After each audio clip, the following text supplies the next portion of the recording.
The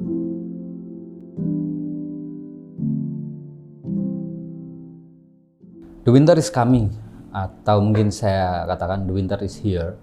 It's happening on a global level, dan should we worry? Haruskah kita khawatir?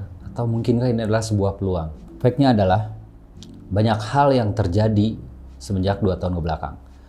Dimulai dari pandemi COVID-19, ya mungkin kita tahu ya, dampaknya itu adalah ke seluruh dunia dan membuat perputaran uang di seluruh dunia itu stuck. Jadi perputaran uang yang memang stuck itu dampaknya akan banyak kemana-mana dan terjadi secara global dan secara masif.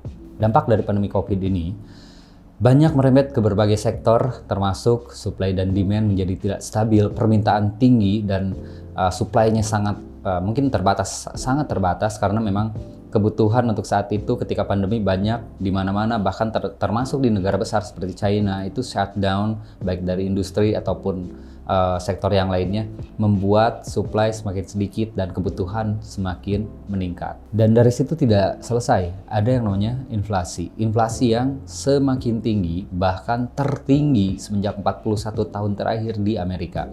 Rata-rata inflasi secara global atau di seluruh dunia, bahkan termasuk negara berkembang pun, inflasinya itu adalah di 7-10%, yang mana itu adalah angka yang luar biasa dan akan berdampak cukup negatif untuk market.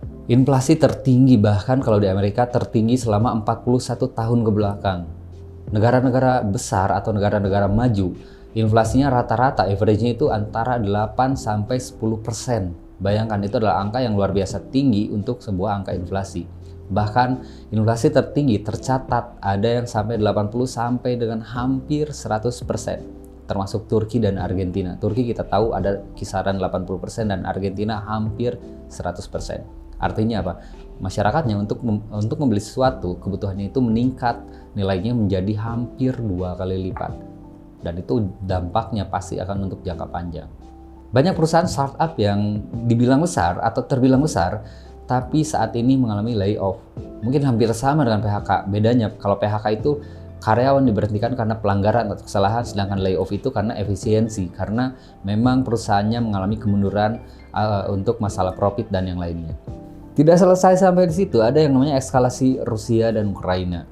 Nah, awalnya Rusia mungkin yakin ya bisa konten masalahnya itu di negaranya atau di 2 negara tersebut, tapi akhirnya merembet ke seluruh dunia, bahkan dampak negatifnya itu merembet sampai ke sektor pangan dan energi.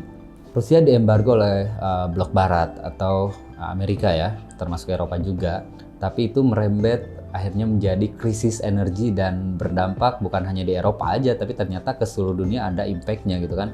Dan itu cukup negatif dampaknya dan bisa kita rasakan juga, yaitu salah satunya adalah krisis energi dan merembet juga ke sektor pangan, karena kita tahu bahwa Ukraina itu adalah negara dengan sektor agrikulturnya yang luar biasa ya. Bahkan banyak negara juga yang bergantung untuk agrikulturnya itu ke Ukraina. Dan ini salah satu yang dikhawatirkan atau yang paling dikhawatirkan dampak dari eskalasi Rusia-Ukraina itu, yaitu adalah krisis energi. Ya kita tahu 80% energi di Eropa itu dipasok oleh Rusia. Sedangkan sekarang ekspor impornya atau pasokan energi dari Rusia ke Ukraina itu ya pastinya akan sangat terganggu karena kejadian ini ya. Kenapa bisa seperti itu? Karena kita tahu the winter is here atau mungkin the winter is coming, sama aja, karena ya mungkin dalam hitungan minggu juga udah masuk di musim winter ya, dan berbeda dengan negara kita. Di Eropa atau misalnya di Amerika, ketika memasuki musim dingin yang mana cuacanya bisa sampai minus sekian derajat Celcius, itu dibutuhkan yang namanya energi yang lebih dibandingkan dengan musim-musim biasanya. Contohnya adalah yang paling simpel itu untuk penghangat ruangan. Dengan suhu sedingin itu menjadi hal yang sangat wajib, dan sekarang ya kita tahu dampak dari eskalasi ini itu berakibat kepada krisis energi yang mana itu akan memberatkan pihak atau blok barat untuk mendapatkan pasokan energi dari Rusia. Dan ini dampaknya cukup mengerikan ya kalau kita lihat. Dampak dari semua itu kemungkinan akan berujung pada yang namanya resesi atau kemunduran ekonomi ya. Dan ini happening on a global level.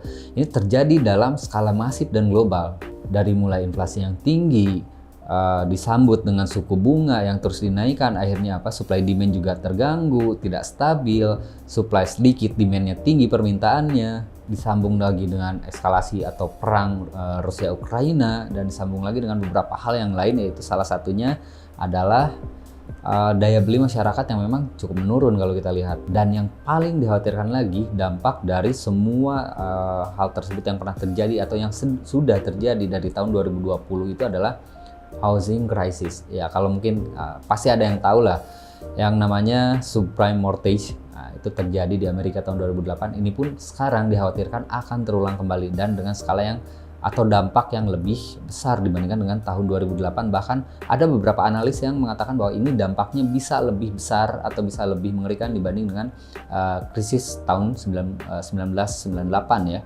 Itu adalah yang terjadi selama 2 tahun kebelakang. Banyak sekali hal yang terjadi selama 2 tahun kebelakang ini, dan dampak negatifnya juga mungkin bisa kita rasakan saat ini. Walaupun Indonesia, ya tahulah, kita itu adalah negara, menurut data dan menurut beberapa survei, Indonesia katanya negara yang paling resilient, negara yang memang cukup kuat dan cukup gampang untuk pulih ketika seperti kemarin, ketika ada pandemi pun kita tahu bahwa Indonesia itu kayak seolah-olah nggak terlalu worry ya masalah itu. Ya, kita lihat dari dua perspektif. Satu perspektif bahwa kita lihat ya bagus gitu, ada semangat yang tinggi untuk recover atau untuk struggle ya ketika memang sedang dilanda pandemi ataupun kemunduran ekonomi bahkan secara global.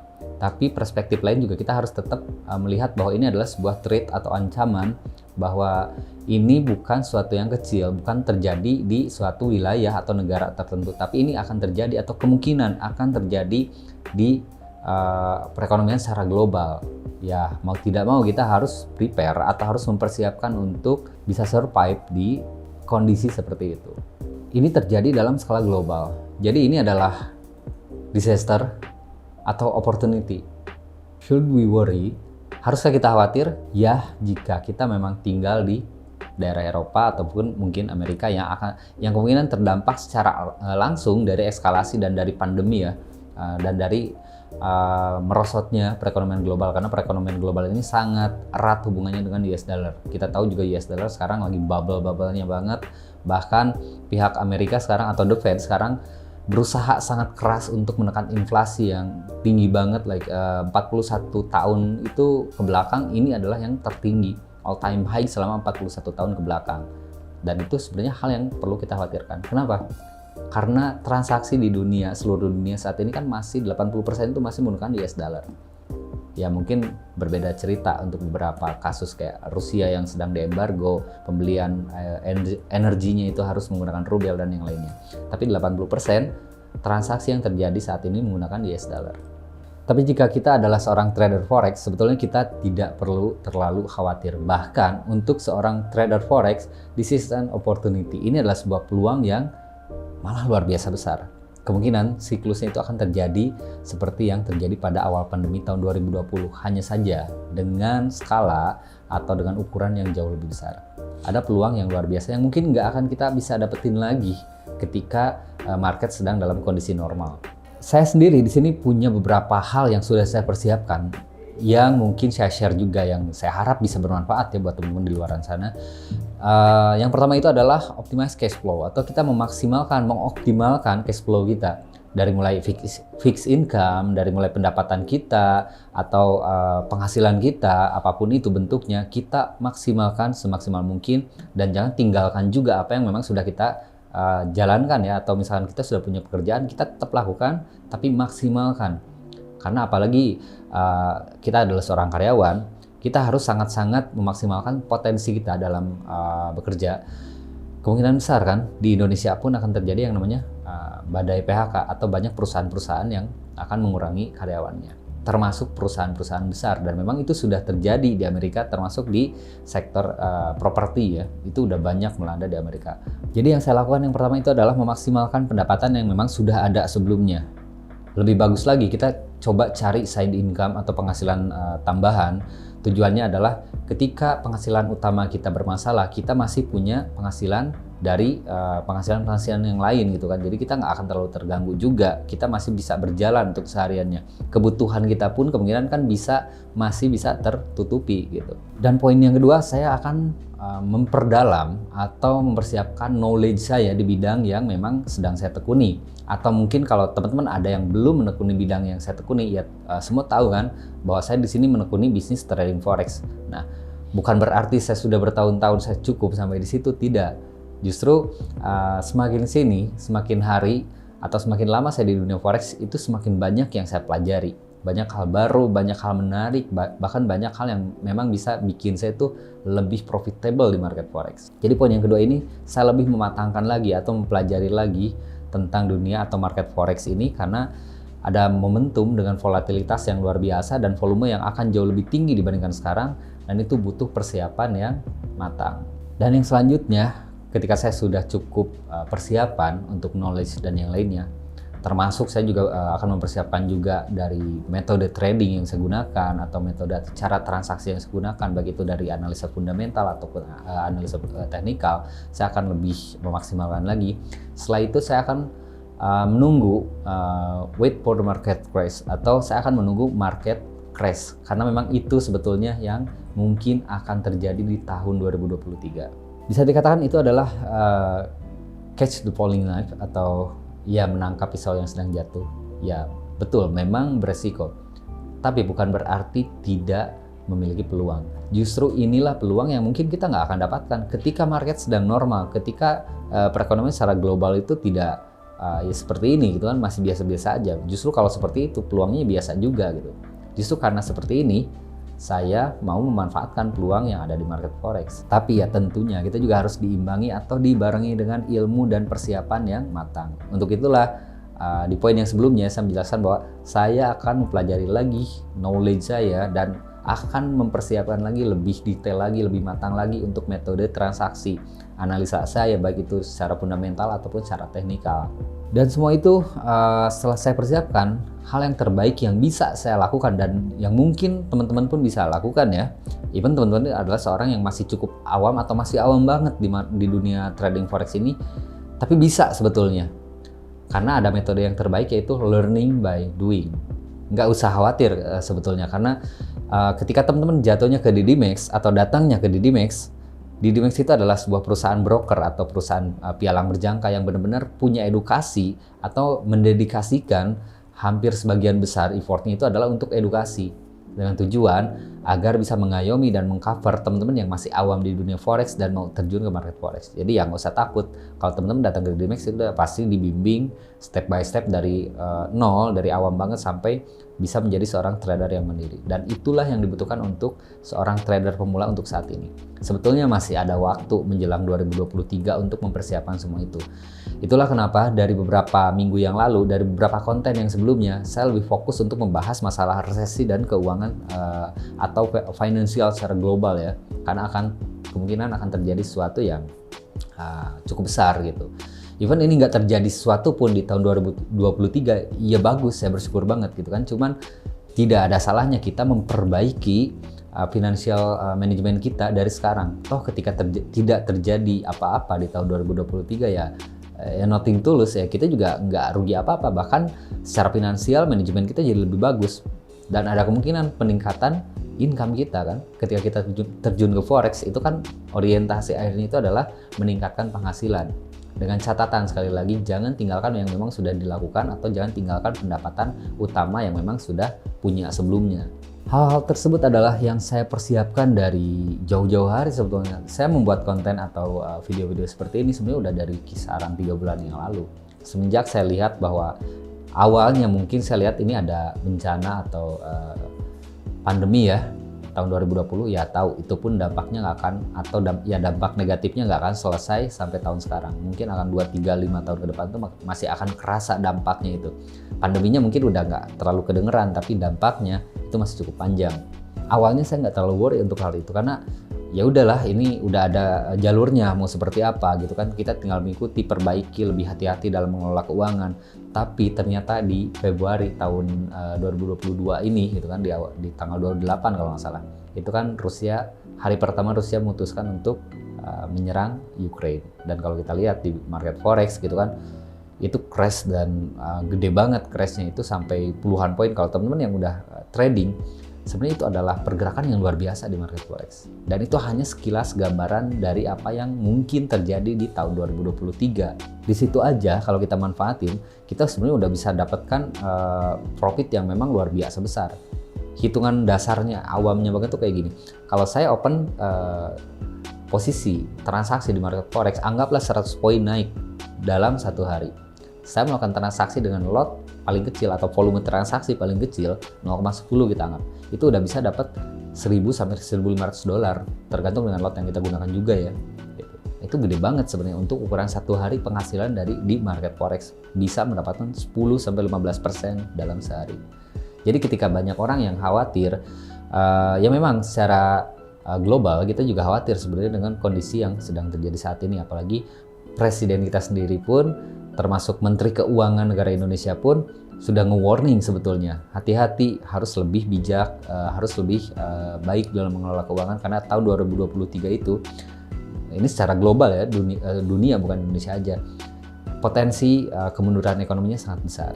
Itu udah di-warning banyak loh beritanya di mana-mana, dan kalau kita nggak worry, kalau kita nggak prepare dari sekarang, menurut saya itu hal yang rugi juga ya, karena ya sekali lagi, ketika memang 2023 pun kita beneran ya kata orang resilient gitu kan, nggak terlalu terdampak pun bisa langsung bangkit lagi, tapi kan seenggaknya nggak ada ruginya juga kita mempersiapkan atau mempunyai income tambahan untuk menunjang ke depannya secara keuangan kita seperti apa gitu. Jujur kalau saya sendiri, saya sangat memperhatikan hal ini karena saya nggak mau di tahun 2023 itu mengalami kemunduran secara finansial. Mungkin banyak orang juga yang khawatir tentang 2023 ini. Tapi justru kalau saya di sini melihat ada satu pola ya. Kalau kita lihat ada berapa mungkin kaum atau orang-orang yang memang justru di saat terjadi bencana, pandemi atau apapun itu, crash lah istilahnya, itu malah meningkat kekayaannya. Kenapa? Karena mereka adalah orang-orang yang justru melihat itu adalah sebuah peluang yang luar biasa besar. Dan kita pun akan mencoba untuk mempunyai pola pikir seperti itu. Ketika orang khawatir, ketika orang malah melakukan defensif atau hanya bertahan untuk sekedar survive, kita malah melakukan ofensif. Kita akan mencoba memanfaatkan crash yang terjadi, yang mungkin terjadi tahun 2023 ini untuk meningkatkan finansial kita bahkan dengan cukup signifikan. Caranya seperti apa? Caranya tadi udah saya gambarkan, itu yang saya lakukan ya, bukan saya mengajak, tapi ini adalah yang mungkin akan saya lakukan di tahun 2023, dan beberapa poin yang tadi saya sebutkan itu sebenarnya udah saya siapkan untuk menjelang 2023, karena saya ketika orang-orang takut atau khawatir, justru saya akan mengambil ini adalah sebuah peluang yang ya saya yakin nggak akan terulang lagi. Karena sekali lagi kita nggak perlu khawatir ya. Saya percaya bahwa tidak ada ruginya sama sekali ketika saya memperbaiki diri dalam bidang apapun ya. Kalau di sini case-nya itu adalah dalam bidang finansial, manajemen finansial saya gitu kan. Tidak ada ruginya sama sekali. Even 2023 itu tidak terjadi apa-apa, ternyata ekonomi baik-baik aja, ya udah oke gitu kan. Toh kita nggak rugi apa-apa, malah diuntungkan juga karena di hari ini atau di tahun 2022-nya kita udah prepare, bahkan mungkin di tahun 2022-nya ini kita udah bisa mulai mendapatkan penghasilan tambahan. Tahun 2023 ternyata nggak ada apa-apa, ternyata fine-fine aja, ekonomi secara global pun nggak terlalu anjlok gitu kan.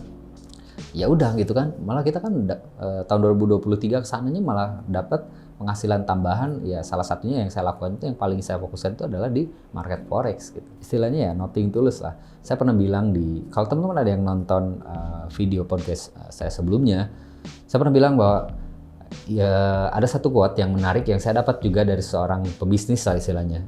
Ya, ini menarik banget. It's better to be a warrior in the garden than to be a gardener in the middle of the war.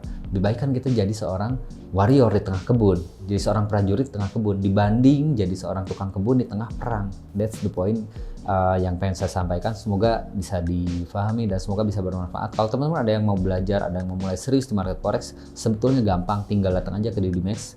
Di Dimensa tuh udah menyediakan edukasi dan bimbingan secara gratis dan full dari orang awam sekalipun gitu kan. Kita akan bimbing step by stepnya biar suatu saat bisa menjadi seorang trader yang mandiri dan mapan untuk menghadapi tahun 2023 di mana orang-orang malah menghindari high risk asset, malah kita memanfaatkan peluang ini karena peluang ini ya mungkin nggak akan kita dapetin lagi di masa yang akan datang.